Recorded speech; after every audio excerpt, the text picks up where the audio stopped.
최근 한 모델은 2주 만에 체지방 8kg을 뺀 비법으로 반신욕을 꼽았는데요. 반신욕은 신진대사를 활발하게 해서 체지방 분해에 도움을 준다고 알려졌습니다. 수족냉증 해소와 혈액순환에 효과가 있다고 알고 계실 텐데요. 그래서 이맘때가 되면 큰맘 먹고 반신욕기를 사야 하나 아니면 자리를 덜 차지하는 족욕기라도 사야 하나 고민이 많으실 거예요. 오늘은 어떤 사람에게 반신욕이 좋은지, 반신욕을 제대로 하는 방법, 그리고 주의사항과 반신욕 절대 하지 말아야 하는 사람까지 정확하게 알려드리겠습니다. 구독 부탁드리며 바로 시작하겠습니다. 반신욕은 하반신을 따뜻한 물에 담그는 목욕법으로 체지방 분해에 도움이 됩니다. 체온이 1도 올라가면 우리 몸의 생화학적 반응이 10% 정도 높아져 신진대사가 활발해지기 때문인데요. 연구에 따르면 반신욕을 1시간 동안 하면 산책을 30분간 하는 것과 동일한 칼로리 소모를 한다고 밝혀졌습니다. 따뜻한 물은 근육의 긴장을 풀어줍니다. 혈관이 확장되면 혈액순환이 되어 자연스럽게 몸의 붓기가 제거되는 효과도 있습니다. 특히 하체에 혈액이 쌓이면서 다리가 퉁퉁 붓는 하지부종 완화에 도움이 됩니다. 운동 전에 반신욕을 하면 근육이 이완돼서 부상의 위험을 줄일 수도 있습니다. 하반신의 냉기가 상체로 올라가면 머리는 시원해지고 배와 발은 따뜻하게 되는데요. 우리 몸은 상체가 시원하고 하체가 따뜻할 때 조화를 이뤄서 면역력이 강화됩니다. 또 혈액순환이 빨라지면서 NK세포의 활성도가 증가한다고 과학적으로 입증되었는데요. NK세포는 나쁜 세포를 사멸하는 면역세포의 일종으로 활성화될수록 면역력이 높아집니다.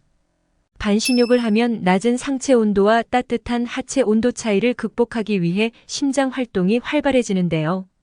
이때 혈액과 림프 순환이 활발해지면서 땀을 흘리게 됩니다. 땀과 함께 체내 유해 성분, 노폐물이 함께 배출될 수 있습니다. 반신욕을 할 때는 온도가 가장 중요합니다.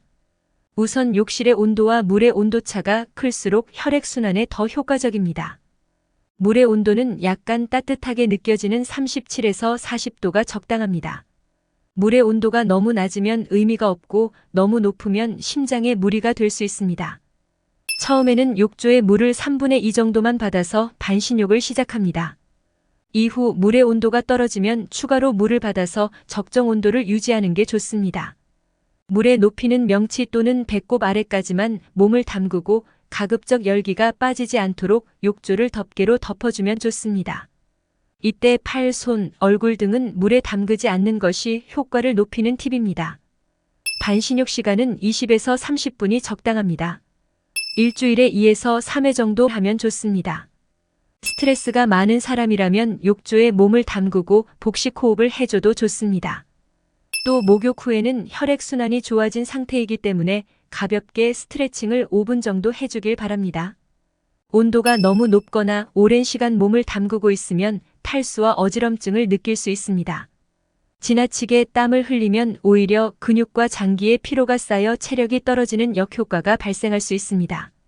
반신욕 후에는 피부 온도가 올라서 피부가 쉽게 건조해질 수 있습니다. 샤워 후 물기가 제거된 다음에는 크림이나 로션 오일 등을 발라 피부에 수분과 영양을 공급해주는 것이 좋습니다. 반신욕으로 몸이 이완되면 수면에 도움이 되지만 잠들기 2~3시간 전에 마치는 것이 좋습니다. 몸이 약한 사람은 반신욕을 하면서 답답함을 느낄 수도 있습니다. 이때는 5분 정도 반신욕하고 2~3분은 쉬는 과정을 반복하는 것이 좋습니다. 하지만 피부 홍조가 심해지거나 어지럼증, 호흡곤란 증세를 느낀다면 즉시 중단하세요. 음주 후에는 맥박과 혈압이 높아지기 때문에 반신욕을 하면 자칫 심장에 무리가 될 수 있으니 절대 삼가시길 바랍니다. 반신욕이 모두에게 좋을 것 같지만 하지 정맥류 환자에게는 위험할 수 있습니다.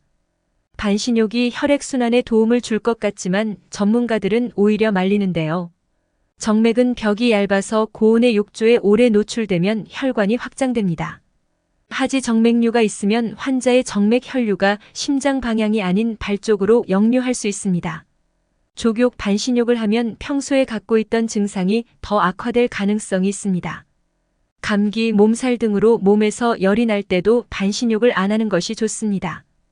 그 밖에 심장질환, 뇌혈관 질환, 고혈압, 저혈압 등 혈관 관련 질환이 있을 때에는 무리하게 시도하지 않는 것이 좋습니다. 하더라도 너무 뜨거운 온도에 오래 노출되지 않도록 하는 것이 바람직합니다. 오늘 준비한 영상은 여기까지입니다. 영상이 도움되셨다면 구독, 좋아요를 눌러주시고 소중한 분께 이 영상을 공유해주세요. 더욱 유익한 영상으로 다시 찾아뵙겠습니다. 오늘도 건강하세요.